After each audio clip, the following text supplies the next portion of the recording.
Hello, welcome to Emotional Badass, where Moxie meets mindful. I'm your host, Nikki Eisenhower, life coach and psychotherapist. And on today's episode, I'm discussing a passage from the Book of Awakening by Mark Nepo and an invitation to spiritual development.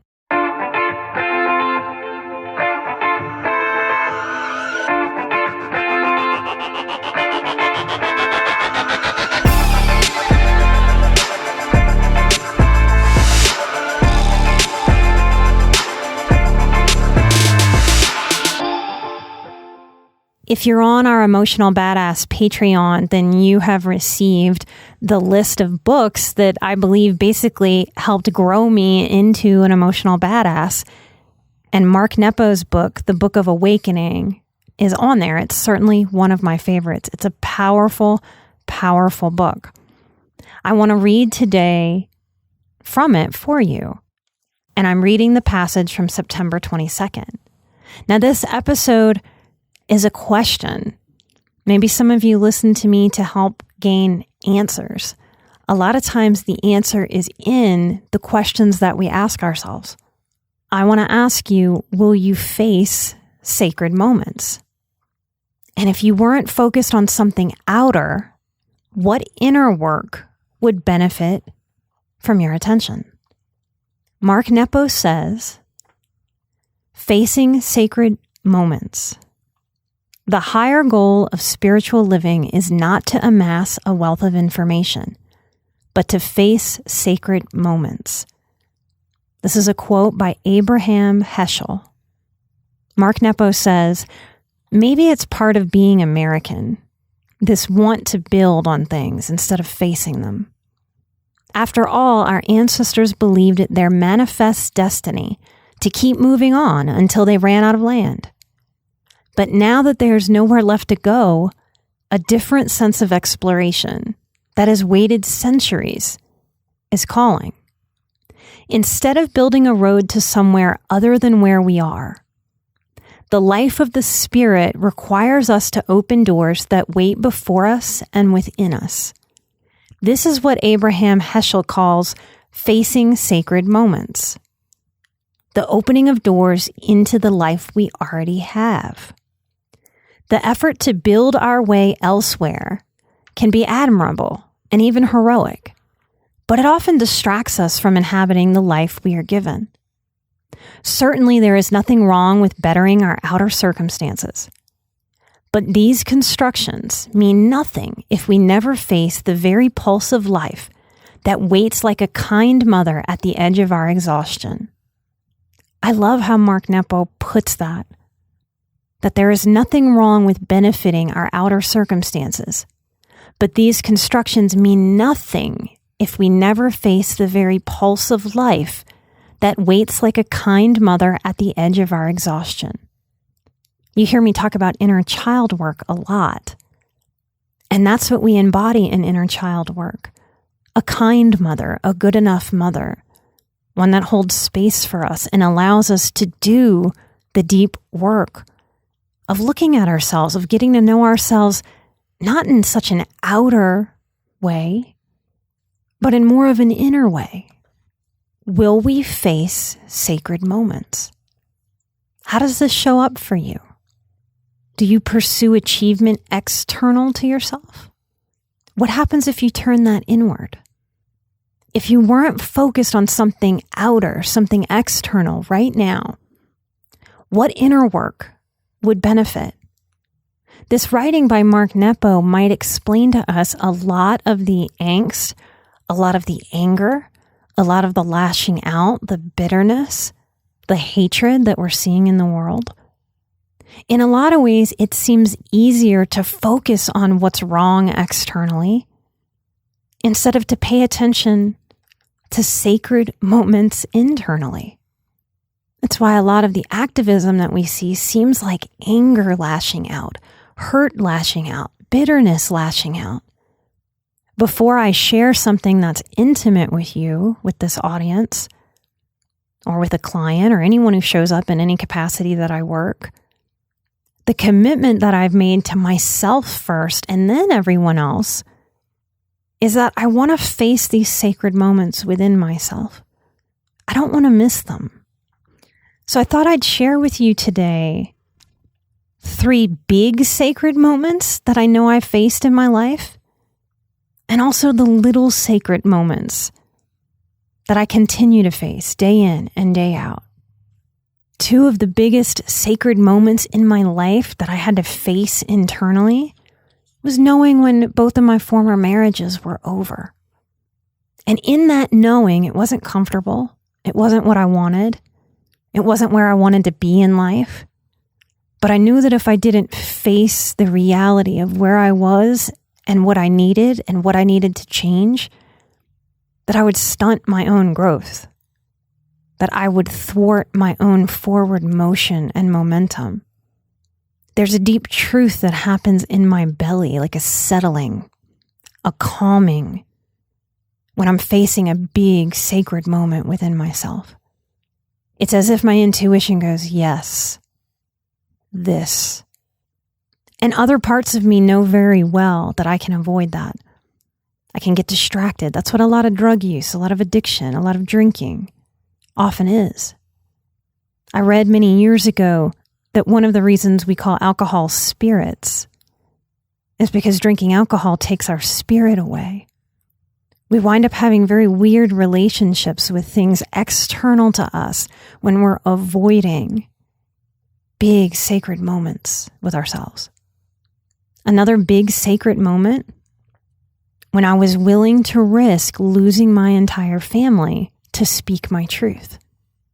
Something in my belly, in my gut, in the core of my being, my intuitive self, something spiritual, something smarter and higher purpose than my conscious human parts, held me and encouraged me to face such a big sacred moment. It changed the course of my life, and it's how I got here. Another big sacred moment of my life was after being in Houston. It almost felt like a cruel joke that right when my business finally started to hit its stride, that the mountains called me. It changed everything about how I do business, how I relate to clients.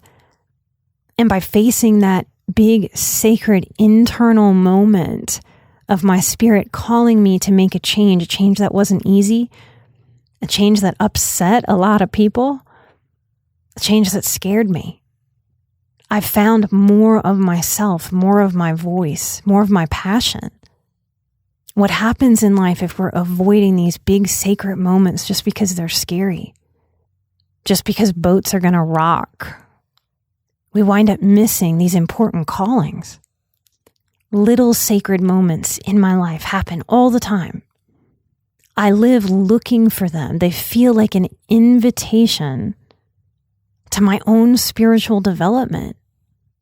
In each moment that I might feel a little wave of bodily anxiety, I use this feeling as a cue to stop and put one hand on my heart and one on my belly. Instead of that feeling being a bad thing, an oh no thing, a why is this happening thing, I hate this thing that I have to fight. It's partnering with myself. It's answering that invitation to spiritual development. It's answering that invitation to remembering that I am a spiritual being as well as a human being. And that I can stop with hand on the heart and hand on the belly and remind myself how much I love my imperfect self. I can let her know, hey, it's okay to feel calm and peaceful and joyful in this body. Gentle reminder. Gentle reminder. I love those little sacred moments. Another sacred moment that we get invited to face every single day is that moment when I choose to meditate or not. I want to say yes when something in me whispers, now would be a good time to meditate. I want to take that invitation and not reject that invitation. That is a little sacred moment that nurtures my life, that shows my inner parts that I don't just say the words, I love myself. I'm willing to sit in the action of loving myself. A current little sacred moment that keeps inviting itself is that a little scared part of me from the past will reach up inside me and whisper, "Are you really gonna marry Chris? Are you really gonna get married for a third time? That hasn't gone so well. Are you really gonna do that again?" And that fear is an invitation to meet myself where I am today. Not where I was 5 years ago, not where I was 10 or 15 or 20 years ago. That is an invitation where I get to ground myself and remind myself of who I am now. And I'm someone who has healed my people picker. And I remind my inner parts that can get a little scared that I have picked an excellent match, and that excellent match has picked me. And then I feel my body, my mind, my anxiety, that can be physical or mental, subside. Because I'm answering the door to these invitations instead of hearing the knock and using my energy to convince myself that what's on the other side of that door might be too intimate, too vulnerable, too scary, too real. And that's when we go into our vices as human beings. That's when we grab a cigarette. That's when we grab another donut. That's when we grab our drug of choice or open another bottle of wine. Will you face your sacred moments? If you weren't focused on something outer, what inner work would benefit from that attention? When we live prioritizing what we really believe in, we live prioritizing what we really believe in. And it up-levels our life. It up-levels our mood. It up-levels the self-care, the self-worth, and the self-love that we've been trying to cultivate for a lifetime. I hope there's something in this episode that helps you sit with yourself, that helps you add to your self-care in a way that is responsible, reliable, real, and truthful. I hope something about this episode helps you put down something that maybe felt like a really good distraction. We're deep people as a highly sensitive tribe. It makes sense that we benefit from getting to know ourselves deeply. I want to thank all of the listeners that are out there being the change in the world. When you do that for yourself, you are influencing everyone around you by giving permission to change just by being who you are and moving through the world. I want to thank those of you who have done the work and gone the extra steps, not just to listen, but to support other people finding the show by getting on iTunes, working that funky iTunes algorithm that helps other people find the show. I want to thank Lopez 88A. This person says that the show keeps them in the space always, and they're meaning the gratitude and mindful state space. Oh, that's awesome. Thank you for writing a review. I want to thank Sparkle Mills. Nice name. This person says, I've listened to this podcast every week and have not been able to adequately express how much Nikki's advice and guidance have meant to me. There I go, you guys. I felt compelled to write this review after listening to this week's episode about covert narcissists for the third time. This episode truly hits home and provided answers to questions I didn't even know I had. This podcast is a necessary component of my healing journey. Thank you. I want to thank Vicky D. She's thanking me for the podcast. She said she's never felt so understood in her life. And she can't describe the feeling of knowing that there are more of us out there. Yes, you are not alone. I want to thank Renee. This person says, in our hectic modern world, it is tough to see a healer in person, but Nikki is a screen away, hitting the emotional issues we deal with.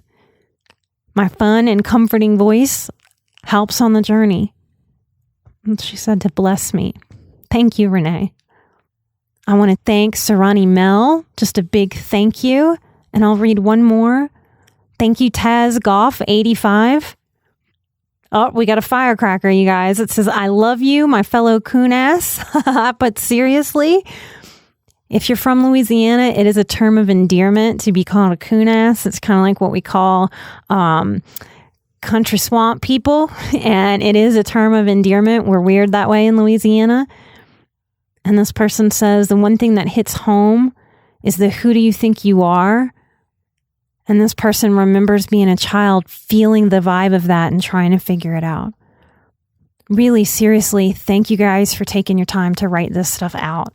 It really does help people find us, and they get to find this information and grow in the ways that resonate with them and feel unalone and uncrazy for their sensitivity. I want to thank those of you who have gotten on Patreon. We've had another blow it out of the park month. We are getting closer and closer to hitting that second goal. Light and love and strength to you on this journey. You are strong enough to face the sacred moments, and it benefits. I hope that I'm a living, breathing example of that in your life, and I hope you grow into being that example for your own life. We are stronger. We are not delicate as highly sensitive people. Don't fall into the trap of believing that. Human beings can take a lot, and we are very, very strong, even when we don't feel it. Light and love, and I wish you all the healing. Remember, I'm an emotional badass, you're an emotional badass, and together, we are where Moxie meets mindful. Light and love. Bye-bye.